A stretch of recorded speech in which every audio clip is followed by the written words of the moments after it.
Hi guys, ನಮಸ್ತೆ, welcome to new vlog. ಹೇಗಿದ್ದೀರಾ ಎಲ್ಲರೂ?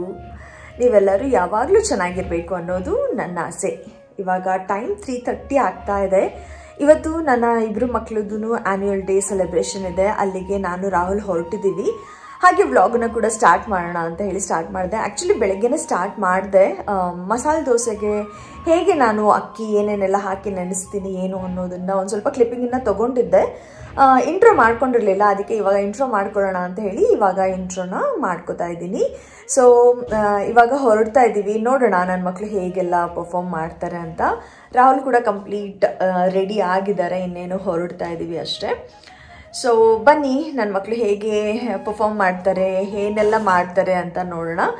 ಈ ವಿಡಿಯೋ ಸ್ವಲ್ಪ ಹಳೇದು. ನಾನು ಗಣೇಶ ಹಬ್ಬಕ್ಕೂ ಮುಂಚೆ ಶೂಟ್ ಮಾಡಿದ್ದಂಥ ವಿಡಿಯೋ ಒಂದು ಸ್ವಲ್ಪ ಲೇಟ್ ಆಯಿತು. ಇವಾಗ ಹೋಗಿ ನಾನು ದೋಸೆಗೆ ಏನೆಲ್ಲ ಹಾಕ್ತೀನಿ ಅಂತ ನೋಡ್ಕೊಂಡು ಬನ್ನಿ. ನಾಳೆ ಮಸಾಲೆ ದೋಸೆ ಮಾಡೋಣ ಅಂತ ಇವಾಗ ಅಕ್ಕಿನ ನೆನೆಸ್ತಾ ಇದ್ದೀನಿ. ಅದಕ್ಕೆ ನಾನು ಯಾವ ಥರ ಮೆಷರ್ಮೆಂಟ್ ತೊಗೋತೀನಿ ಅಂತ ಇವತ್ತು ನಿಮ್ಮ ಜೊತೆಲಿ ಶೇರ್ ಮಾಡ್ತಾ ಇದ್ದೀನಿ. ನಾನು ಈ ಗ್ಲಾಸನ್ನು ತೊಗೊಂಡಿದ್ದೀನಿ ಮೆಷರ್ಮೆಂಟಿಗೆ. ನೀವು ಯಾವ ಗ್ಲಾಸ್ ಆದರೂ ತೊಗೋಬೋದು ಅಥವಾ ಬಟ್ಲಾದರೂ ತೊಗೋಬೋದು, ನೀವು ನೋಡ್ಕೊಳ್ಳಿ. ಒಟ್ಟು ನಾನು ಈ ಲೋಟದಲ್ಲಿ ತೋರಿಸ್ತೀನಿ. ಇದ್ರ ಪ್ರಕಾರ ನೀವು ಕೂಡ ಮೆಷರ್ ಮಾಡಿ ಹಾಕೋಬಹುದು. ಫಸ್ಟ್ ನಾನು ಇಲ್ಲಿ ಲೋಟದಲ್ಲಿ ಅಕ್ಕಿನ ತಗೋತಿದ್ದೀನಿ. ಈ ಲೋಟದ ಅಳತೆಯಲ್ಲಿ 3 ಲೋಟ ಅಕ್ಕಿ ತಗೋತಾ ಇದ್ದೀನಿ. ಇದು ದೋಸೆ ಅಕ್ಕಿ ಅಂತಾನೆ ಸಿಗತ್ತೆ ಡಿಮಾರ್ಟ್ ಅಲ್ಲಿ. ಆ ಅಕ್ಕಿನ ನಾನು ತಗೊಂಡಿರೋದು. ನೀವು ಮಾಮೂಲು ಅನ್ನ ಮಾಡೋ ಅಕ್ಕಿನೂ ಯೂಸ್ ಮಾಡ್ಬೋದು, ಬಟ್ ಅದ್ರ ಜೊತೆಲಿ ಒಂದು ಸ್ವಲ್ಪ ಸೊಸೈಟಿ ಅಕ್ಕಿ ಅಥವಾ ದೋಸೆ ಅಕ್ಕಿನ ಮಿಕ್ಸ್ ಮಾಡಿದ್ರೆ ದೋಸೆ ಚೆನ್ನಾಗಿ ಬರುತ್ತೆ. ಕಂಪ್ಲೀಟ್ ರಾ ರೈಸ್ ಅಥವಾ ಸ್ಟೀಮ್ ರೈಸ್ ಏನು ಅಂತಾರೆ ಅದನ್ನು ಯೂಸ್ ಮಾಡಿದ್ರೆ ದೋಸೆ ಒಂದು ಸ್ವಲ್ಪ ಹಾರ್ಡಾಗಿ ಬರುತ್ತೆ. ಆದಷ್ಟು ದೋಸೆ ಅಕ್ಕಿ ಅಥವಾ ಸೊಸೈಟಿ ಅಕ್ಕಿ ಆದರೆ ಇನ್ನೂ ಚೆನ್ನಾಗಿ ಬರುತ್ತೆ. ಈ ಅಕ್ಕಿನ ನಾನು 3 ಲೋಟ ತಗೋತಾ ಇದ್ದೀನಿ. 3 ಲೋಟ ಅಕ್ಕಿ ಹಾಕೊಂಡ್ಮೇಲೆ ನಾನು ಅದೇ ಸೇಮ್ ಗ್ಲಾಸಲ್ಲಿ 1 ಲೋಟ ಉದ್ದಿನ ಕಾಳನ್ನು ಹಾಕೋತಾ ಇದ್ದೀನಿ. ನೀವು ಉದ್ದಿನ ಬೇಳೆ ಬೇಕಿದ್ರು ಹಾಕೋಬಹುದು, ಉದ್ದಿನ ಕಾಳು ಬೇಕಿದ್ರು ಹಾಕೋಬಹುದು. ನನ್ನ ಹತ್ರ ಉದ್ದಿನ ಕಾಳಿತ್ತು, ಅದಕ್ಕೆ ನಾನು ಉದ್ದಿನ ಕಾಳನ್ನೇ ಹಾಕೋತಾ ಇದ್ದೀನಿ. ಈಗ ಇದೇ ಗ್ಲಾಸಲ್ಲಿ ನಾನು 3 ಥರ ಬೇಳೆನ ಡಿವೈಡ್ ಮಾಡ್ಕೋತೀನಿ. ಹೆಸರು ಬೇಳೆ, ಕಡಲೆಬೇಳೆ ಹಾಗೆ ತೊಗರಿ ಬೇಳೆನ ಈ ಗ್ಲಾಸಲ್ಲಿ ಹಾಕೋತೀನಿ. 1-2 ಸ್ಪೂನ್ ಲೆಕ್ಕ ಅನ್ಕೊಳ್ಳಿ. 1-2 ಸ್ಪೂನ್ ಅಷ್ಟು ಹೆಸರು ಬೇಳೆನ ತಗೊಂಡಿದ್ದೀನಿ. ಅದಕ್ಕೆ 2 ಸ್ಪೂನ್ ಅಷ್ಟು ಕಡಲೆಬೇಳೆನ ಹಾಕೊಂಡಿದ್ದೀನಿ. ಸೊ ಒಂದು 3 ಸ್ಪೂನು, 2 ಸ್ಪೂನಿಗಿಂತ 1 ಸ್ಪೂನ್ ಜಾಸ್ತಿನೇ ಇದೆ, ಅದರಷ್ಟು ತೊಗರಿ ಬೇಳೆನ ಹಾಕೊಂಡಿದ್ದೀನಿ. ತೊಗರಿ ಬೇಳೆ ಒಂದು ಸ್ವಲ್ಪ ಜಾಸ್ತಿ ಇದ್ರೆ ಕಲರ್ ಚೆನ್ನಾಗಿ ಬರುತ್ತೆ ದೋಸೆದು, ಅದಕ್ಕೆ ಒಂದು ಸ್ವಲ್ಪ ಜಾಸ್ತಿ ತಗೊಂಡಿದ್ದೀನಿ ತೊಗರಿ ಬೇಳೆನ. ಈಗ ಇದಿಷ್ಟನ್ನು ಚೆನ್ನಾಗಿ ಒಂದು 4-5 ಸಲ ವಾಶ್ ಮಾಡ್ಕೋಬೇಕು. ನೀರು ಕ್ಲಿಯರ್ ಆಗಬೇಕು, ಅಲ್ಲಿವರೆಗೂ ಇದನ್ನ ನೀಟಾಗಿ ವಾಶ್ ಮಾಡಿಕೊಂಡು ಲಾಸ್ಟಲ್ಲಿ ಇದಕ್ಕೆ 2 ಸ್ಪೂನ್ ಮೆಂತೆಕಾಳು ಹಾಕೋಬೇಕಾಗತ್ತೆ. ಇದನ್ನ ಫಸ್ಟ್ ನಾನು ವಾಶ್ ಮಾಡ್ಕೊಂಡು ಬರ್ತೀನಿ. ಅಕ್ಕಿ, ಉದ್ದಿನಕಾಳು ಹಾಗೆ ಬೇಳೆಗಳು ಏನೇನು ಹಾಕಿದ್ದೆ ಅದೆಲ್ಲ ಹಾಕಿರೋದನ್ನು ನೀಟಾಗಿ ವಾಶ್ ಮಾಡಿಕೊಂಡು ಅದಕ್ಕೆ 2 ಸ್ಪೂನ್ ಅಷ್ಟು ಮೆಂತೆಕಾಳನ್ನು ಹಾಕಿ ಇಲ್ಲಿ ಮುಚ್ಚಿಟ್ಟಿದ್ದೀನಿ. ಆ ವಿಡಿಯೋ ಕ್ಲಿಪ್ಪಿಂಗ್ ಮಿಸ್ ಆಗಿಬಿಟ್ಟಿದೆ, ಅದಕ್ಕೆ ಹಾಗೆ ಹೇಳ್ತಾ ಇದ್ದೀನಿ. ಇಲ್ಲಿ ಇದು ಎಲ್ಲ ವಾಶ್ ಮಾಡಿ ಆದಮೇಲೆ ನಾನು 2 ಸ್ಪೂನ್ ಅಷ್ಟು ಮೆಂತೆಕಾಳನ್ನು ಹಾಕಿದ್ದೀನಿ ಅಷ್ಟೇ. ಇನ್ನೂ ಓಪನ್ ಆಗಿಲ್ಲ ಚಿನ್ನ.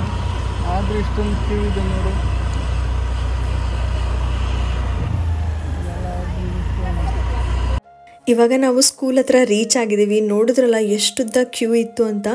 3:30ಗೆ ಬರೋಕ್ಕೆ ಹೇಳಿದರು, ನಾವು ಕೂಡ 3:30ಗೆ ಬಂದಿದ್ವಿ. ಬಟ್ ಆದರೂ 3:15 ಜನ ಬಂದುಬಿಟ್ಟು ಕ್ಯೂ ಅಲ್ಲಿ ನಿಂತಿದ್ರೆ ಏನಂದರೆ ತುಂಬ ಮುಂದೆ ಜಾಗ ಸಿಗತ್ತೆ ಅಂತ ಹೇಳಿಬಿಟ್ಟು ಜನ ಎಲ್ಲ ಒಂದು ಸ್ವಲ್ಪ ಬೇಗ ಬಂದಿದ್ದಾರೆ ಅನಿಸುತ್ತೆ. ಆದರೂ ನಮಗೆ ಒಂದು ಸ್ವಲ್ಪ ಹಿಂದೆ ಸೀಟ್ ಸಿಕ್ತು, ಬಟ್ ಕಂಫರ್ಟಬಲ್ ಆಗಿತ್ತು ಕುತ್ಕೊಳ್ಳೋಕ್ಕೆ. ಅವ್ರ ಸ್ಕೂಲಲ್ಲಿ ಈ ಥರ ಥಿಯೇಟ್ರ್ ಥರ ಮಾಡಿಬಿಟ್ಟಿದ್ದಾರೆ, ಹಾಗಾಗಿ ಎಲ್ಲರೂ ಆರಾಮಾಗಿ ಕೂತ್ಕೊಂಡು ಪ್ರೋಗ್ರಾಮನ್ನು ನೋಡ್ಬೋದು. ಆ್ಯಂಡ್ ಇಲ್ಲಿ ಈಗ 12th ಗ್ರೇಡಲ್ಲಿ ಮಕ್ಕಳು ಯಾರೆಲ್ಲ ಟಾಪ್ ಮಾಡಿದಾರಲ್ಲ ಅವರಿಗೆಲ್ಲ ಅವಾರ್ಡನ್ನು ಕೊಡ್ತಾ ಇದ್ದಾರೆ. ಲಾಸ್ಟ್ ಇಯರ್ ಯಾರು ಟಾಪ್ ಮಾಡಿದ್ರು ಕಾಮರ್ಸ್, ಸೈನ್ಸ್ ಹಾಗೆ ಆರ್ಟ್ಸ್, ಅದರಲ್ಲೆಲ್ಲ ಯಾರ್ಯಾರು ಒಳ್ಳೆ ಮಾರ್ಕ್ಸ್ ತೆಗೆದಿದ್ರು ಆ್ಯಂಡ್ ತುಂಬಾ ಡಿಸ್ಟಿಂಕ್ಷನಲ್ಲಿ ಬಂದಿರೋರು ಎಲ್ಲರಿಗೂ ಇಲ್ಲಿ ಅವಾರ್ಡ್ಸನ್ನು ಕೊಡ್ತಾ ಇದ್ದಾರೆ. ಇದನ್ನೆಲ್ಲ ನೋಡಿಬಿಟ್ಟು ಖುಷಿ ಆಗ್ತಾ ಇತ್ತು. ಕೆಲವು ಮಕ್ಕಳು ಅಂತೂ ಎಲ್ಲ ಸಬ್ಜೆಕ್ಟಲ್ಲೂ 100 ತೆಗೆದಿರೋರು ಇದ್ದಾರೆ. 1 ಮಾರ್ಕ್ಸ್ 2 ಮಾರ್ಕ್ಸಲ್ಲಿ ಅಷ್ಟೇ ಹೋಗಿದೆ. ನೋಡಿ ಅನ್ಕೋತಾ ಇದ್ದೆ, ಹೇಗೆ ಓದ್ತಾರಪ್ಪ ಮಕ್ಕಳು ಇಷ್ಟೊಂದೆಲ್ಲ ಅಂತ ಅನ್ನಿಸ್ತಾ ಇತ್ತು. ಅದಾದಮೇಲೆ ಫಸ್ಟ್ ಪ್ರೋಗ್ರಾಮ್ ಸ್ಟಾರ್ಟ್ ಆಗುವ ಮುಂಚೆ ನಮ್ಮ ವಿಘ್ನ ವಿನಾಶಕನ ಪೂಜೆ ಮಾಡಬೇಕಲ್ವ. ಹಾಗೆ ಇಲ್ಲಿ ಸ್ಕೂಲಲ್ಲೂ ಕೂಡ ಫಸ್ಟ್ ಪ್ರೋಗ್ರಾಮನ್ನು ಅವರು ಸ್ಟಾರ್ಟ್ ಮಾಡಿದ್ದು ವಿಘ್ನ ವಿನಾಶಕನ ಒಂದು ಪ್ರೋಗ್ರಾಮ್ನಿಂದ. ದೀಪ ಹಚ್ಚಿ ಗಣೇಶನಿಗೆ ಅವರು ಪೂಜೆ ಮಾಡುವ ರೀತಿಯಲ್ಲಿ ಒಂದು ಪ್ರೋಗ್ರಾಮನ್ನು ಮಾಡಿದರು. ಅದನ್ನೇ ನೋಡ್ತಾ ಇದ್ದೆ. ಹಾಗೆ ನನ್ನ ಇಬ್ಬರು ಮಕ್ಕಳು ಮ್ಯೂಸಿಕಲ್ಲಿ ಇರೋದ್ರಿಂದ ಅವರು ಡ್ಯಾನ್ಸ್ ಪ್ರೋಗ್ರಾಮಲ್ಲಿ ಇರಲಿಲ್ಲ. ಅವರು ಆ್ಯಕ್ಚುಲಿ ಇಲ್ಲಿ ಕಾಣಿಸೋದೇ ಇಲ್ಲ ಎಲ್ಲೂ. ಲಾಸ್ಟಲ್ಲಿ ಒಂದು ಸ್ವಲ್ಪ ಕ್ಲಿಪ್ಪಿಂಗನ್ನು ತೊಗೊಂಡಿದ್ದೀನಿ ಅವ್ರು ಇರುವ ಹತ್ರ. ಅದು ನಾವು ಎಕ್ಸಿಟ್ ಆಗಿ ಹೋಗ್ತಾ ಇರುವಾಗ ಅವರಿಬ್ಬರು ಮಾಡ್ತಾಯಿದ್ದ ತುಂಟಾಟಗಳನ್ನು ನೋಡ್ತಾ ಇದ್ದೆ ಅಲ್ಲಿ ನಿಂತ್ಕೊಂಡು. ಆವಾಗ ಅಲ್ಲಿ ಒಂದು ಸ್ವಲ್ಪ ಸಣ್ಣ ಪುಟ್ಟ ಕ್ಲಿಪ್ಪಿಂಗನ್ನು ತೊಗೊಂಡಿದ್ದೀನಿ ಅಷ್ಟೇ. ಅದಾದಮೇಲೆ ಇವ್ರ ಸ್ಕೂಲಲ್ಲಿ ಏನು ಗೊತ್ತಾ, ಯಾವುದೇ ಥರ ಫಿಲಮ್ ಸಾಂಗ್ಸಿಗೆಲ್ಲ ಡ್ಯಾನ್ಸ್ ಮಾಡಿಸೋದು, ಪ್ರೋಗ್ರಾಮ್ ಮಾಡಿಸೋದು ಮಾಡೋದಿಲ್ಲ. ಅವ್ರದ್ದು ಒಂದು ಥೀಮ್ ಅಂತ ಇರುತ್ತೆ. ಆ ಥೀಮ್ ಬೇಸಿಸಲ್ಲಿನೇ ಅವರು ಪ್ರತಿಯೊಂದು ಮಗುನೂ ಕೂಡ ಈ ಒಂದು ಪ್ರೋಗ್ರಾಮಲ್ಲಿ ಪಾರ್ಟಿಸಿಪೇಟ್ ಮಾಡೋದಕ್ಕೆ ತಗೋತಾರೆ. ಒಂದು ಮಗು ಕೂಡ ಮಿಸ್ ಆಗೋದಿಲ್ಲ. ಹಾಗಾಗಿ ಇಲ್ಲಿ ಜಾಸ್ತಿ ನಿಮಗೆ ಮಕ್ಕಳದು ಕ್ರೌಡ್ ಅಂತ ಅನ್ನಿಸ್ಬೋದು. ಬಟ್ ಮ್ಯೂಸಿಕಲ್ಲಿ, ಪ್ರತಿಯೊಂದು ಡ್ಯಾನ್ಸಲ್ಲಿ ಯಾವುದಾದ್ರೂ ಒಂದು ರೀತಿಯಲ್ಲಿ ಪ್ರತಿಯೊಂದು ಮಗುನೂ ಪಾರ್ಟಿಸಿಪೇಟ್ ಮಾಡಿರಬೇಕು. ಅದನ್ನು ಅವರು ತುಂಬಾ ಕೇರ್ಫುಲ್ಲಾಗಿ ನೋಡ್ಕೋತಾರೆ. ಯಾವ ಪೇರೆಂಟ್ಸಿಗೂ ಅನ್ನಿಸ್ಬಾರ್ದು ಅಲ್ವಾ, ನನ್ನ ಮಗು ಈ ಸಲ ಪರ್ಫಾರ್ಮ್ ಮಾಡಲಿಲ್ಲ ಅಥವಾ ನನ್ನ ಮಗುನ ಇವರು ಸೇರಿಸ್ಕೊಂಡಿಲ್ಲ, ಆ ಥರ ಒಂದು ಥಾಟೇ ಬರೋಕ್ಕೆ ಬಿಡೋದಿಲ್ಲ ಪೇರೆಂಟ್ಸಿಗೆ. ಆ ಥರ ಪ್ರತಿಯೊಂದರಲ್ಲೂ ಯಾವುದಾದ್ರೂ ಒಂದು ಪ್ರೋಗ್ರಾಮಲ್ಲಿ ಮಕ್ಕಳು ಪರ್ಫಾರ್ಮ್ ಮಾಡೋ ಹಾಗೆ ಮಾಡ್ತಾರೆ. ಇಲ್ಲಿ ಏನು ನೋಡ್ತಾ ಇದ್ದೀರಾ, ಮಕ್ಕಳು ಇನ್ಸ್ಟ್ರೂಮೆಂಟ್ಸನ್ನು ನುಡಿಸ್ತಾ ಇರೋದು, ಹಾಗೆ ಹಿಂದೆ ಮ್ಯೂಸಿಕ್ ಮಾಡ್ತಾ ಇರೋದು. ಇಲ್ಲಿದ್ದಾರೆ ನನ್ನ ಇಬ್ಬರು ಮಕ್ಕಳು. ಬಟ್ ನಿಮಗೆ ಅಷ್ಟು ಕ್ಲೀನಾಗಿ ಕಾಣಿಸಲ್ಲ ಅಂತ ಅಂದ್ಕೊತೀನಿ. ನನ್ನ ಮಗಳು ಹಾಡು ಆಡ್ತಾ ಇದ್ದಾಳೆ. ನನ್ನ ಮಗ ಇಲ್ಲಿ ಈ ಕಡೆಗೆ ಡ್ರಮ್ಸ್ ಹತ್ರ ಇದ್ದಾನೆ ಅಂತ ಅನಿಸುತ್ತೆ. ಇಲ್ಲಿ ಕಾಣಿಸ್ತಾ ಇದ್ದಾಳೆ ನೋಡಿ ರಜ್ಜು. ಅವಳು ಏನೋ ಕೂದಲು ಏನೋ ಸರಿ ಮಾಡ್ಕೋತಾ ಇದ್ದಾಳೆ. ಎಷ್ಟು ತರಲೆ ಮಾಡ್ತಾಯಿದ್ಲು ಅಲ್ಲಿ ಅಂದರೆ ಸುಮ್ಮನೆ ಇರ್ತಾ ಇರಲಿಲ್ಲ. ಒಂದು ನಿಮಿಷ ಅವಳು ಸುಮ್ಮನೆ ಇರಲ್ಲ ಆಯಿತಾ. ಮನೇಲಾದ್ರೂ ಅಷ್ಟೇ ಸುಮ್ಮನೆ ಇರೋದಿಲ್ಲ. ತುಂಬ ತರಲೆ, ಒಂದು ಸ್ವಲ್ಪ ನಾಟಿ ಕಿಡ್ ಅವಳು. ಬಟ್ ಆದರೂ ಅಷ್ಟೇ ಜಾಣಿ, ಅಷ್ಟೇ ಚೆನ್ನಾಗಿ ನನ್ನನ್ನು ಮನೇಲಿ ಎಲ್ಲರೂ ಅರ್ಥ ಮಾಡ್ಕೋತಾಳೆ. ಬಟ್ ಅವಳಿಗೆ ಫನ್ ಆಗಿರೋದು, ಹ್ಯಾಪಿ ಆಗಿರೋದು ಅಂದರೆ ತುಂಬಾ ಇಷ್ಟ ಆಗುತ್ತೆ. ಅದಾದಮೇಲೆ ಎಲ್ಲನೂ ಪ್ರೋಗ್ರಾಮು ಕೂಡ ಮುಗೀತು. ಈಗ ಎಲ್ಲರೂ ವೈನಪ್ ಮಾಡ್ತಾ ಇದ್ದಾರೆ. ಟೀಚರ್ಸ್ ಕೂಡ ಎಲ್ಲನೂ ಅಷ್ಟೇ ಕೂತ್ಕೊಂಡು ಗ್ರೂಪಾಗಿ ಫೋಟೋ ತೆಗೆಸ್ಕೊತಾ ಇದ್ದಾರೆ. ಮುಗಿಸ್ಕೊಂಡು ಇವಾಗ ಮನೆಗೆ ಬಂದಾಯಿತು.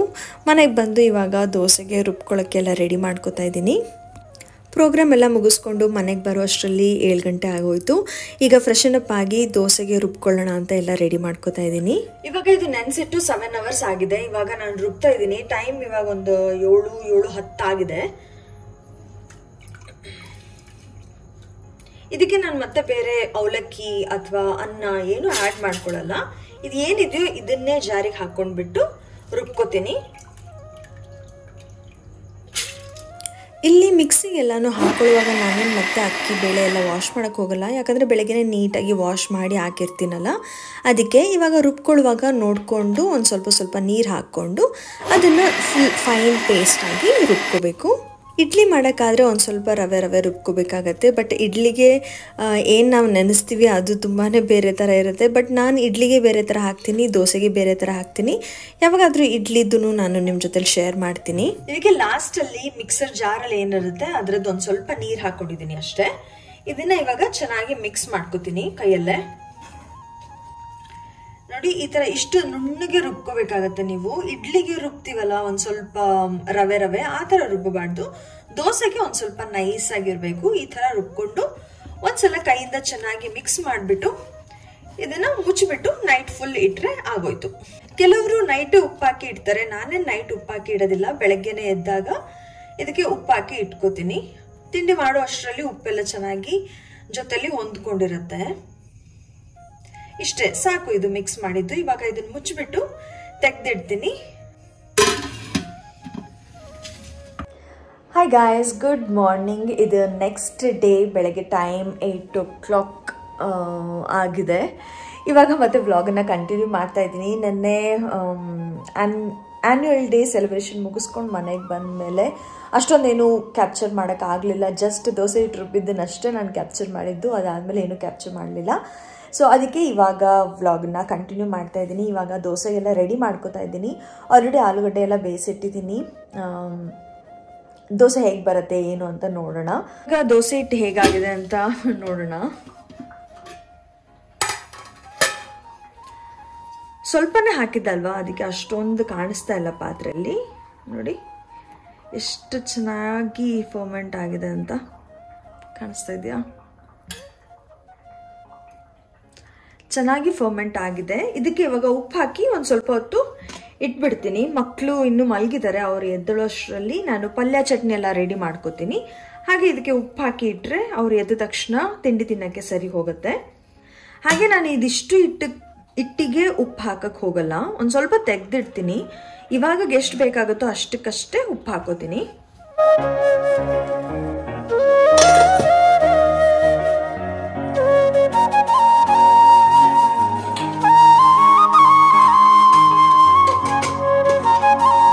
ಆವಾಗಲೇ ಹೇಳಿದೆ ಅಲ್ವಾ, ಆಲ್ರೆಡಿ ಆಲೂಗಡ್ಡೆನ ಬೇಯಿಸ್ಕೊಂಡಿದ್ದೀನಿ ಅಂತ ಹೇಳಿ.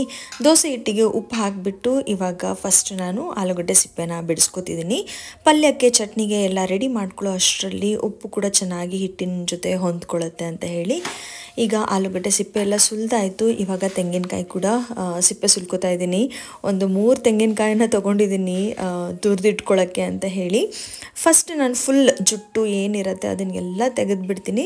ತೆಗೆದುಬಿಟ್ಟು ಈ ತರಕಾರಿ ಸಿಪ್ಪೆ ಎಲ್ಲ ತೆಗೆಯೋದು ಮಷಿನ್ ಇರುತ್ತಲ್ಲ, ತುರಿಯೋ ಥರದ್ದು, ಅದರಿಂದ ನಾನು ಮೇಲ್ಗಡೆಗೆ ಏನು ಕಸ ಅಂತ ಸಣ್ಣ ಸಣ್ಣ ನಾರಿರುತ್ತೆ ಅದನ್ನೆಲ್ಲ ತೆಗೆದುಬಿಡ್ತೀನಿ. ಆವಾಗ ನಮಗೆ ಕಾಯಿ ಹೊಡೆದು ತುರಿಯುವಾಗ ಅದೇನು ಕಸ ಕೊಬ್ಬರಿ ಒಳಗಡೆಗೆ ಬೀಳೋದಿಲ್ಲ. ಅದಕ್ಕೆ ನಾನು ತುಂಬ ನೀಟಾಗಿ ಮಾಡ್ಕೊಂಬಿಟ್ರೆ ಆ ಕಸ ಎಲ್ಲ ಹೋಗಿಬಿಡತ್ತಲ್ಲ, ಆವಾಗ ತುರಿಯೋಕ್ಕೂ ಚೆನ್ನಾಗಿ ಅನಿಸುತ್ತೆ, ಆಮೇಲೆ ಕೊಬ್ಬರಿ ಕೂಡ ಕ್ಲೀನ್ ಅಂತ ಅನಿಸುತ್ತೆ. ಈಗ 3 ಕಾಯಿನೂ ನೀಟಾಗಿ ಸುಲ್ಕೊಂಡು ಈಗ ಹೊಡೆದು ಇಟ್ಕೋತಾ ಇದ್ದೀನಿ. ಕಾಯಿ ನೀರು ಎಲ್ಲ ಮಕ್ಳಿಗೆ ಕೊಡ್ತೀನಿ, ಕುಡಿತಾರೆ. ಯಾಕೆ 3 ಕಾಯಿ ಹೊಡೆದಿದ್ದೀನಿ ಅಂತ ಅಂದರೆ ಒಂದು ಸ್ವಲ್ಪ ಜಾಸ್ತಿ ತುರಿದು ಇಟ್ಕೊಂಡ್ರೆ ಏನಕ್ಕಾದರೂ ಹೆಲ್ಪ್ ಆಗುತ್ತೆ, ಇನ್ನು ನಾಳೆ ಕೂಡ ನಾಡಿದ್ದು ಕೂಡ ಏನಕ್ಕಾದರೂ ಹೆಲ್ಪ್ ಆಗುತ್ತೆ ಅಂತ ರಾಹುಲ್ ಯಾವಾಗಲೂ ನನಗೆ ಕೊಬ್ಬರಿ ತುರಿದು ಕೊಡೋದು. ಹಾಗಾಗಿ ರಾಹುಲ್ ಕೊಬ್ಬರಿ ತುರಿದು ಕೊಡ್ತಾ ಇದ್ದಾರೆ. ಕೊಬ್ಬರಿ ಎಲ್ಲ ತುರಿದ್ಬಿಟ್ಟು ಆಯಿತು. ಈಗ ಚಟ್ನಿಗೆ ಪಲ್ಯಕ್ಕೆ ಎಷ್ಟು ಬೇಕಾಗುತ್ತೋ ಅಷ್ಟನ್ನಷ್ಟು ನಾನು ಪ್ಲೇಟಲ್ಲಿ ಇಟ್ಕೊಂಡು ಉಳಿದಿದ್ದನ್ನು ಒಂದು ಗ್ಲಾಸ್ ಬಾಕ್ಸಲ್ಲಿ ಹಾಕಿ ಫ್ರಿಜ್ಜಲ್ಲಿ ತೆಗೆದಿಟ್ಕೊಬಿಡ್ತೀನಿ. ಇವತ್ತಿನ ಸ್ಯಾಟರ್ಡೆ ಅಲ್ವಾ, ನಾಳೆ ಸಂಡೇಗೂ ಏನಕ್ಕಾದರೂ ಕೊಬ್ಬರಿ ಬೇಕಾಗತ್ತೆ. ಅದಕ್ಕೆ ಒಂದು ಸ್ವಲ್ಪ ಜಾಸ್ತಿ ಇಟ್ಕೊಂಡ್ಬಿಟ್ರೆ ಈಸಿ ಆಗುತ್ತೆ. ಅವಾಗೇ ತುರ್ಕೋಬೇಕು ಅಂತ ಅಂದರೆ ಒಂದು ಸ್ವಲ್ಪ ಕಷ್ಟ ಆಗುತ್ತಲ್ಲ, ಅದಕ್ಕೆ ಕೊಬ್ಬರಿ ಎಲ್ಲನೂ ರೆಡಿ ಆಯಿತು. ಇವಾಗ ಆಲೂಗಡ್ಡೆ ಪಲ್ಯ ಮಾಡೋಕ್ಕೆ ಅಂತ ಹೇಳಿ ಆನಿಯನ್ ಎಲ್ಲ ಹೆಚ್ಚಿಟ್ಕೋತಾ ಇದ್ದೀನಿ. ಆನಿಯನ್ ಎಲ್ಲ ಹೆಚ್ಕೊಂಡು ಇವಾಗ ಒಗ್ಗರಣೆ ಹಾಕೋಣ ಅಂತ ಹೇಳಿ ಪಕ್ಕದಲ್ಲಿ ಹಸಿಮೆಣಸಿನ್ಕಾಯಿನ ಹುರ್ಕೋತಾ ಇದ್ದೀನಿ. ಚಟ್ನಿಗೆ ಅಂತ ಹೇಳಿ ಹಸಿಮೆಣಸಿನ್ಕಾಯಿನ ಹುರ್ಕೋತಾ ಇರೋದು. ಹಾಗೆ ಪಕ್ಕದಲ್ಲಿ ಬಾಣಲಿ ಇಟ್ಕೊಂಡು ಪಲ್ಯ ಮಾಡೋಕ್ಕೆ ಅಂತಲೂ ಎಣ್ಣೆ ಎಲ್ಲ ಹಾಕ್ಕೊಂಡು ಒಗ್ಗರಣೆ ಹಾಕ್ಬಿಡೋಣ, 2 ಒಟ್ಟೊಟ್ಟಿಗೆ ಆಗಿಬಿಡುತ್ತೆ, ಚಟ್ನಿನೂ ಆಗಿಬಿಡುತ್ತೆ ಪಲ್ಯನೂ ಆಗಿಬಿಡುತ್ತೆ ಅಂತ 2 ಒಟ್ಟೊಟ್ಟಿಗೆ ರೆಡಿ ಮಾಡ್ಕೋತಾ ಇದ್ದೀನಿ. ಆ್ಯಂಡ್ ಇವತ್ತು ರಾಹುಲ್ ಕೂಡ ಆಫೀಸಿಗೆ ಹೋಗಬೇಕಿತ್ತು, ಅವ್ರಿಗೇನೋ ಒಂದು ಸ್ವಲ್ಪ ಕೆಲಸ ಇದೆ, ನಾನು ಒಂದು ಹಾಫ್ ಡೇ ಹೋಗಿ ಬರ್ತೀನಿ ಅಂತ ಹೇಳಿದ್ರು. ಸರಿ ಓಕೆ ಅಂತ ಹೇಳಿ ಅವ್ರು ಹೋಗುವ ಮುಂಚೆನೇ ತಿಂಡಿ ಮಾಡಿದ್ರೆ ಅವರು ಕೂಡ ತಿನ್ಕೊಂಡು ಹೋಗ್ತಾರೆ ಅಂತ ಹೇಳಿ ಬೇಗ ಬೇಗ ಮಾಡ್ತಾ ಇದ್ದೀನಿ. ಮಕ್ಕಳು ಬೇರೆ ನೆನ್ನೆ ಆ್ಯನ್ಯುವಲ್ ಡೇ ಪ್ರೋಗ್ರಾಮನ್ನು ಮುಗಿಸ್ಕೊಂಡು ಅವರು ತುಂಬಾ ಟಯರ್ಡ್ ಆಗಿಬಿಟ್ಟಿದ್ರು ಆಯಿತಾ. ಯಾಕಂದರೆ ಅವರಿಗೆ ಪ್ರಾಕ್ಟೀಸ್ ಅಂತ ಹೇಳಿ ಏನಿಲ್ಲ ಅಂದರೂ ಒಂದು 15 to 20 ಡೇಸಿಂದ ಡೈಲಿ ಪ್ರಾಕ್ಟೀಸ್ ಮಾಡಿಸ್ತಾ ಇದ್ದಾರಲ್ಲ, ಸುಸ್ತಾಗಿಬಿಟ್ಟಿದ್ದಾರೆ ಅವರು. ಅದಕ್ಕೆ ಪಾಪ ಮಲ್ಕೊಳ್ಳಿ, ತುಂಬ ಹೊತ್ತು ಎಷ್ಟೊತ್ತಾದರೂ ಮಲ್ಕೊಳ್ಳಿ, ಅವರು ಯಾವಾಗ ಎದ್ದೇಳ್ತಾರೋ ಅವಾಗೇ ತಿಂಡಿ ಮಾಡಿಕೊಟ್ರೆ ಆಯಿತು ಅಂತ ಹೇಳಿಬಿಟ್ಟು ಅವರನ್ನು ಬಿಟ್ಬಿಟ್ಟಿದ್ದೀನಿ ಮಲ್ಗೋದಕ್ಕೆ. ಹಾಗೆ ಈ ಕಡೆಗೆ ಹಸಿಮೆಣಸಿನ್ಕಾಯಿನೂ ಹುರ್ಕೊಂಡಾಯಿತು, ಪಲ್ಯಕ್ಕೂ ಒಗ್ಗರಣೆ ಹಾಕ್ಕೊಂಡು ಈಗ ಪಲ್ಯ ಕೂಡ ರೆಡಿ ಮಾಡ್ಕೊಂಡಿದ್ದೀನಿ ಕಂಪ್ಲೀಟಾಗಿ. ನೋಡ್ತಾ ಇರ್ಬೋದು ನೀವು, ಪಲ್ಯ ಎಲ್ಲನೂ ಒಂದು ಸ್ವಲ್ಪ ಲಿಮಿಟೆಡಾಗಿ ಮಾಡಿದ್ದೀನಿ. ಒಂದು ಸಲ ತಿಂದರೆ ಖಾಲಿ ಆಗೋಗ್ಬಿಡತ್ತೆ, ಅಷ್ಟನ್ನು ಮಾಡ್ಕೊಂಡಿದ್ದೀನಿ. ಅದ್ರ ಜೊತೆಯಲ್ಲಿ ಮಿಕ್ಸರ್ ಜಾರಿಗೆ ಏನೆಲ್ಲ ಹಾಕ್ಕೋಬೇಕು ಚಟ್ನಿ ಮಾಡೋದಕ್ಕೆ ಅದನ್ನು ಎಲ್ಲ ಹಾಕ್ಕೊಂಡು ರೆಡಿ ಮಾಡಿಕೊಂಡೆ. ಹಸಿಮೆಣಸಿನ್ಕಾಯಿ ಹುರಿದಿರೋದು ಒಂದು ಸ್ವಲ್ಪ ತಣ್ಣಗಾಗಲಿ ಅಂತ ಹಾಗೆ ಬಿಟ್ಟಿದ್ದೆ ಹಂಚ ಮೇಲೆ, ಅದು ಕೂಡ ತಣ್ಣಗಾಗಿತ್ತು. ಇವಾಗ ಒಂದು ಸ್ವಲ್ಪ ಅದಕ್ಕೆ ಉಪ್ಪು ಸೇರಿಸ್ಕೊಂಡು ಇದನ್ನು ಕೂಡ ರುಬ್ಕೊಂಡು ಚಟ್ನಿ ಪಲ್ಯ ಎಲ್ಲನೂ ರೆಡಿ ಮಾಡಿಕೊಂಡೆ. ಅಷ್ಟರಲ್ಲಿ ರಾಹುಲ್ ಕೂಡ ಸ್ನಾನ ಎಲ್ಲ ಮಾಡಿಕೊಂಡು ರೆಡಿ ಆದರು. ನಾ ಹೊರಡ್ತೀನಿ, ನನಗೆ ಬೇಗ ಒಂದು ಸ್ವಲ್ಪ ದೋಸೆ ಹಾಕ್ಕೊಟ್ಬಿಡು, ತಿನ್ಕೊಂಡು ಹೋಗ್ತೀನಿ ಅಂತ ಹೇಳಿದ್ರು. ಅದಕ್ಕೆ ಅವರಿಗೆ ಬೇಗ ಬೇಗ ದೋಸೆ ಹಾಕ್ಕೊಡ್ತಾ ಇದ್ದೀನಿ. ಅವ್ರಿಗೆ ಒಂದು ಸ್ವಲ್ಪ ಲೇಟಾಗಿ ಹೋಗಿತ್ತು ಆಲ್ರೆಡಿ, ಅದಕ್ಕೆ ಇಲ್ಲೇ ನಿಂತ್ಕೊಂಡು ಪಟ ಅಂತ ತಿನ್ಕೊಂಡ್ಬಿಡ್ತೀನಿ ನಾನು, ಹಾಕ್ಕೊಡು ಅಂತ ಹೇಳಿದ್ರು. ಅವರು ಕೂಡ ದೋಸೆ ತಿನ್ಕೊಂಡು ಇವಾಗ ಹೊರಡ್ತಾ ಇದ್ದಾರೆ. ವೆದರ್ ಇವತ್ತೊಂದು ಸ್ವಲ್ಪ ಕ್ಲೌಡಿ ಇತ್ತು, ಬೆಳಗ್ಗೆ ಹೊತ್ತು ಒಂದು ಸ್ವಲ್ಪ ಮೋಡ ಮುಚ್ಕೊಂಡಂಗಿರುತ್ತೆ, ಆಮೇಲೆ ತುಂಬ ಬಿಸಿಲಾಗ್ಬಿಡತ್ತೆ. ಈಗ ಅಂತೂ ಇನ್ನೇನು ಚಳಿಗಾಲ ಹತ್ತಿರ ಬರ್ತಾ ಇದೆ, ನೋಡಿದ್ರೆ ಬೇಸಿಗೆನೇ ಏನೋ ಅನ್ನಬೇಕು, ಅಷ್ಟೊಂದು ಬಿಸಿಲು, ಮಳೆನೂ ಇಲ್ಲ. ಬೆಳಗ್ಗೆ 9 ಗಂಟೆ ಮೇಲೆ ಹೊರಗಡೆ ಹೋಗೋಕ್ಕಾಗಲ್ಲ, ಅಷ್ಟು ಬಿಸಿಲು ಇರುತ್ತೆ ಬೆಂಗಳೂರಲ್ಲಿ ಈಗಂತೂ, ಅದೇನೋ ಗೊತ್ತಿಲ್ಲ. ಈಗ ರಾಹುಲ್ ಕೂಡ ಹೊರಟೆ ಆಯಿತು. ಹೊರಟ ಮೇಲೆ ನಾನು ಕೂಡ ಈಗ ಕಿಚನಿಗೆ ಬಂದು ಪಾತ್ರೆ ಎಲ್ಲ ತೆಗೆದಿರಲಿಲ್ಲ, ನಾನು ಹಾಗೆ ಬಿಟ್ಟಿದ್ದೆ. ಅದಕ್ಕೆ ಪಾತ್ರೆಗಳನ್ನೆಲ್ಲ ಜೋಡಿಸ್ಕೋತಾನೆ ನಾನು ಕೂಡ ತಿಂಡಿ ತಿಂದುಬಿಡ್ತೀನಿ ಅಂತ ಹೇಳಿ ನನಗೆ ದೋಸೆ ಹಾಕೋತಾ ಇದ್ದೆ. ಚಕ್ಷಿತ್ ಎದ್ದಿದ್ದ, ಅವನು ಎದ್ದು ಬಂದ ಎದ್ದೇಳ್ತೀನಿ ಅಂತ ಹೇಳಿ. ಆಮೇಲೆ ಮತ್ತೆ ಹೋಗಿ ಮಲ್ಕೊಂಡ ಅವನು. ಈಗ ನಾನು ಕೂಡ 2 ದೋಸೆ ಹಾಕ್ಕೊಂಡು ಚಟ್ನಿ ಪಲ್ಯ ಎಲ್ಲ ಹಾಕ್ಕೊಂಡಿದ್ದೀನಿ. ಚೆನ್ನಾಗಿ ಕಾಣಿಸ್ತಾ ಇದೆ, ತುಂಬಾ ಟೇಸ್ಟಿಯಾಗಿಯೂ ಬಂದಿತ್ತು. ಚಟ್ನಿ ಪಲ್ಯ ದೋಸೆ ಎಲ್ಲನೂ ತುಂಬಾ ಚೆನ್ನಾಗಾಗಿತ್ತು. ಯೂಶ್ವಲಿ ಈ ಥರ ನಾನು ಮಾಡೋದು ವೀಕೆಂಡಲ್ಲಿ, ಯಾಕಂದರೆ ಮನೇಲಿ ಎಲ್ಲರೂ ಇರ್ತಾರಲ್ಲ, ಬಿಸಿ ಬಿಸಿ ತಿನ್ನೋಕ್ಕೆ ಚೆನ್ನಾಗಿರುತ್ತೆ ಅಂತ. ನೋಡಿ ಚಕ್ಷಿತ್ ಮತ್ತೆ ಹೋಗಿ ಮಲಗಿದ್ದಾನೆ, ಹಾಗೆ ರಚ್ಚನು ಮಲಗಿದ್ದಾಳೆ. ಇವಾಗ ನಾನು ಕೂಡ ತಿಂಡಿ ತಿನ್ಕೊತಾ ಇದ್ದೀನಿ. ಒಬ್ಬಳೇ ತಿಂತಾಯಿದ್ರೆ ಮಾತ್ರ ನಾನು ಈ ಥರ ಸೋಫಾ ಮೇಲೆ ಕುತ್ಕೊಂಡು ತಿನ್ನೋದು. ನನಗೆ ಸೋಫಾ ಮೇಲೆಲ್ಲ ಕುತ್ಕೊಂಡು ತಿನ್ನೋಕ್ಕೂ ಅಷ್ಟೊಂದು ಇಷ್ಟ ಆಗೋದಿಲ್ಲ, ಅಷ್ಟು ಕಂಫರ್ಟ್ ಅಂತ ಅನಿಸಲ್ಲ, ಆ್ಯಂಡ್ ಒಳ್ಳೆಯದು ಅಲ್ಲ ಅನ್ನೋದು ನನಗಂತ ಅನಿಸೋದು ಆ ಥರ. ಹಾಗೆ ಮತ್ತೆ ನಾನು ತಿಂಡಿ ತಿನ್ಕೊಂಡು ಬರೋ ಅಷ್ಟರಲ್ಲಿ ಚಕ್ಷು ಫುಲ್ ನಿದ್ದೆ ಹೋಗಿಬಿಟ್ಟಿದ್ದಾನೆ, ಅವಳು ಕೂಡ ಇನ್ನೂ ಮಲಗಿದ್ದಾಳೆ. ಟೈಮ್ ಕೂಡ ಆಲ್ರೆಡಿ 10 ಗಂಟೆ ಏನೋ ಆಗ್ತಾಯಿತ್ತು. ವೀಕೆಂಡಲ್ಲಿ ನಾನು ಬಿಟ್ಬಿಡ್ತೀನಿ ಮಕ್ಳನ್ನ ಮಲ್ಗೋಕ್ಕೆ. ತಿಂಡಿ ತಿಂದ್ಬಿಟ್ಟು ಕಿಚನ್ ಎಲ್ಲಾನು ಕ್ಲೀನ್ ಮಾಡ್ಕೊಂಡಿದ್ದೀನಿ. ಟೈಮ್ ಇವಾಗ 10:10 ಆಗಿದೆ. Kitchen counter top full clean ಮಾಡಿಕೊಂಡೆ, ಪಾತ್ರೆ ಕೂಡ ತೊಳೆದ್ಬಿಟ್ಟೆ. ಹಾಗೆ ಕಿಚನ್ ಗ್ಯಾಸ್ ಮಾತ್ರ ಒರೆಸ್ಕೊಂಡಿಲ್ಲ, ಮಕ್ಕಳಿಗೆ ದೋಸೆ ಮಾಡಬೇಕಲ್ಲ, ಅದಕ್ಕೆ ಅವ್ರಿಗೆ ಮಾಡಿದ್ಮೇಲೆ ಕಿಚನ್ ಎಲ್ಲ ಒರೆಸ್ಕೊಂಡ್ರೆ ಆಯಿತು ಅಂತ ಹೇಳಿ ಕಿಚನ್ನಿನ ಗ್ಯಾಸ್ ಮಾತ್ರ ಒರೆಸ್ಕೊಳ್ದೆ ಹಾಗೆ ಬಿಟ್ಟಿದ್ದೀನಿ. ನಂದು ಕೂಡ ತಿಂಡಿ ಆಯಿತು, ಎಲ್ಲ ಕೆಲಸ ಆಯಿತು. ರಾಹುಲ್ ಒಂದು ಸ್ವಲ್ಪ ಬಟ್ಟೆ ವಾಶ್ ಮಾಡಿ ಹೋಗಿದ್ರು, ಅದನ್ನು ಈಗ ನಾನು ಹಿಂಡ್ಬಿಟ್ಟು ಒಣಗಾಕಬೇಕು. ಅದ್ರ ಜೊತೆಲಿ ನನಗೂ ಒಂದು ಸ್ವಲ್ಪ ಬಟ್ಟೆ ಇದೆ ವಾಶ್ ಮಾಡೋಕ್ಕೆ, ಅದನ್ನು ಇವಾಗ ಒಂದು ಸ್ವಲ್ಪ ನೆನೆಸಿಟ್ಬಿಟ್ಟು ಬಟ್ಟೆ ವಾಶ್ ಮಾಡ್ಕೋತೀನಿ. ನಾನು ಬಟ್ಟೆ ಎಲ್ಲ ಹಿಂಡು ಅಷ್ಟರಲ್ಲಿ ಮಕ್ಕಳಿಬ್ರು ಎದ್ದು ಫ್ರೆಶನ್ ಅಪ್ ಆದರು. ಹಾಗೆ ಅವರಿಗೂ ಕೂಡ ದೋಸೆ ಚಟ್ನಿ ಪಲ್ಯ ಎಲ್ಲ ಹಾಕ್ಕೊಟ್ಟಿದ್ದೀನಿ. ರಚ್ಚುಗೆ ಚಟ್ನಿ ಜೊತೆ ತುಪ್ಪ ಇಷ್ಟ ಆಗುತ್ತೆ ಅವಳಿಗೆ ತಿನ್ನೋಕ್ಕೆ, ಅದಕ್ಕೆ ಅವಳು ತುಪ್ಪ ಹಾಕೋತಾ ಇದ್ದಾಳೆ. ಅವಳೊಂದು ಸ್ವಲ್ಪ ಫುಡ್ ವಿಷಯದಲ್ಲಿ ಚೂಸಿ, ಹಾಗೆ ತುಂಬ ಪರ್ಟಿಕ್ಯುಲರ್ ಕೂಡ. ಅವಳಿಗೆ ಬೆಳಗ್ಗೆ ತಿಂದಿದ್ದೆ ಮಧ್ಯಾಹ್ನ ತಿನ್ನಲ್ಲ, ಮಧ್ಯಾಹ್ನ ತಿಂದಿದ್ದು ರಾತ್ರಿ ತಿನ್ನಲ್ಲ, ಆ್ಯಂಡ್ ನೆನ್ನೆ ತಿಂದಿದ್ದಂಥದ್ದು ವೆರೈಟಿ ಇವತ್ತು ಮತ್ತೆ ಮಾಡಿದ್ರೆ ತಿನ್ನಲ್ಲ. ಅಂದರೆ ನೆನ್ನೆ ಏನೋ ಒಂದು ರೈಸ್ ಬಾತ್ ಮಾಡಿದ್ದೆ ಅಂದರೆ ಇವತ್ತು ಚಿತ್ರಾನ್ನ ಅಥವಾ ಪುಳಿಯೋಗರೆ ಮಾಡ್ತೀನಿ ಅಂದರೆ ಅವಳು ತಿನ್ನಲ್ಲ. ಅವಳಿಗೊಟ್ಟು ಏನಾದರೂ ಒಂದು ಡಿಫ್ರೆಂಟ್ ವೆರೈಟೀಸ್ ಇರಬೇಕು. ಮಕ್ಕಳಿಗೆಲ್ಲ ತಿಂಡಿ ಹಾಕ್ಕೊಟ್ಟು ಇವಾಗ ನಾನು ಬಟ್ಟೆ ಒಣಗಾಕೋಣ ಅಂತ ಟೆರೆಸ್ ಮೇಲೆ ಬಂದಿದ್ದೀನಿ. ಇವಾಗ ಮೋಡ ಒಂದು ಸ್ವಲ್ಪ ಮುಚ್ಕೊಂಡಂಗಿದೆ ಒಂದು ಸ್ವಲ್ಪ, ಬಟ್ ಆಮೇಲೆ ಅದೇನಂದರೆ ಈಗ ಬಿಸಿಲಿರುತ್ತೆ, ಆಗಲೇ ಬಿಸಿಲು ಹೋಗ್ಬಿಟ್ಟು ಮೋಡ ಆಗಿಬಿಟ್ಟಿರುತ್ತೆ, ಆ ಥರ ಆಗುತ್ತೆ ಇವಾಗ. ಹಾಗೆ ಸ್ವಲ್ಪನೇ ಬಟ್ಟೆ ಇದ್ದಿದ್ದು ಅಷ್ಟೇ, ಅದನ್ನೆಲ್ಲನೂ ಬೇಗ ಒಣಗಾಕ್ಬಿಟ್ಟು ಕೆಳಗಡೆಗೆ ಬಂದೆ. ಸ್ವಲ್ಪ ಹೊತ್ತಾದಮೇಲೆ ರಚ್ಚುನು ಸ್ನಾನ ಎಲ್ಲ ಮುಗಿಸ್ಕೊಂಡು ರೆಡಿಯಾಗಿ ಅವಳು ಮತ್ತೆ ಹೊರಗಡೆಗೆ ಹೋಗ್ತಾ ಇದ್ದಾಳೆ. ಅವಳಿಗೆ ಇನ್ನೊಂದು ಹತ್ರ ಎಲ್ಲೋ ಒಂದು ಮ್ಯೂಸಿಕ್ ಪಾರ್ಟಿಸಿಪೇಟ್ ಮಾಡಲಿಕ್ಕಿತ್ತು. ಜಸ್ಟ್ ಜನರಲಿ ಇಲ್ಲಿ ನಮ್ಮ ಸೊಸೈಟಿಯಲ್ಲಿ ಒಂದು ಹತ್ರ ಇತ್ತು, ಅಲ್ಲಿಗೆ ಹೋಗ್ತೀನಿ ಅಂತ ಹೇಳಿ ಅವಳು ಕೂಡ ಹೊರಟಳು. ಬಟ್ ನಾನು ಅವಳು ಹೊರಡುವ ಮುಂಚೆನೇ ವಿಡಿಯೋನ ಎಂಡ್ ಮಾಡ್ಕೊಂಡಿದ್ದೆ. ಓಕೆ ಗಾಯ್ಸ್, ಇವತ್ತಿನ ವಿಡಿಯೋ ನಾನು ಇಲ್ಲಿಗೆ ಎಂಡ್ ಮಾಡ್ತಿದ್ದೀನಿ. ಐ ಹೋಪ್ ನಿಮಗೆ ಈ ವಿಡಿಯೋ ಇಷ್ಟ ಆಗಿದೆ ಅಂತ. ಇಷ್ಟ ಆಗಿದ್ರೆ please do like, share and comment. ಹಾಗೆ ಯಾರಿನ್ನೂ ನನ್ನ ಚಾನಲ್ನ ಸಬ್ಸ್ಕ್ರೈಬ್ ಮಾಡದೆ ನೋಡ್ತಾ ಇದ್ದೀರಾ, ಪ್ಲೀಸ್ ಸಬ್ಸ್ಕ್ರೈಬ್ ಮಾಡ್ಕೊಂಡು ನೋಡಿ. ಮತ್ತೆ ಬೇಗ ಸಿಗ್ತೀನಿ ಇನ್ನೊಂದು ಹೊಸ ಒಳ್ಳೆ ವಿಡಿಯೋ ಜೊತೆಲಿ. ಅಲ್ಲಿವರೆಗೂ ನಿಮ್ಮನ್ನು ಹಾಗೂ ನಿಮ್ಮ ಪ್ರೀತಿಸೋರ್ನು ಚೆನ್ನಾಗಿ ನೋಡ್ಕೊಳ್ಳಿ. ಹುಷಾರು, ಬರ್ಲಾ, ಬಾಯ್ ಬಾಯ್.